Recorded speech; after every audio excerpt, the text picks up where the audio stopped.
La tête penchée sur leur téléphone, ces jeunes Indonésiens vivent leurs derniers moments sur les réseaux sociaux. Ce samedi, les moins de 16 ans dans cet archipel d'Asie du Sud-Est se voient interdire l'accès à TikTok, Instagram ou encore Snapchat.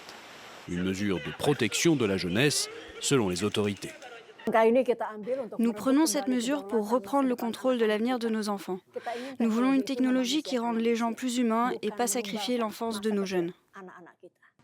Au total, 70 millions d'enfants sont concernés dans un pays comptant plus de 280 millions d'habitants.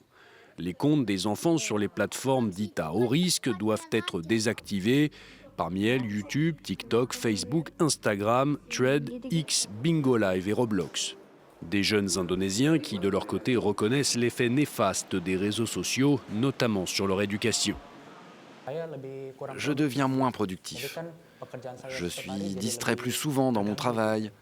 Par exemple, quand mes parents me demandent de laver le sol ou de faire la vaisselle, ça me prend trop de temps car je suis distrait par les réseaux sociaux. Cette interdiction entrera progressivement en vigueur. En cas de non-respect, les plateformes s'exposent à une amende, voire à une interdiction. Certains enseignants saluent cette mesure et alertent sur l'ampleur du problème. C'est déjà inquiétant, car ces derniers temps, nous voyons apparaître des contenus qui provoquent ce qu'on appelle un abrutissement cérébral. Ce sont des contenus très étranges et qui modifient la manière dont les enfants réfléchissent.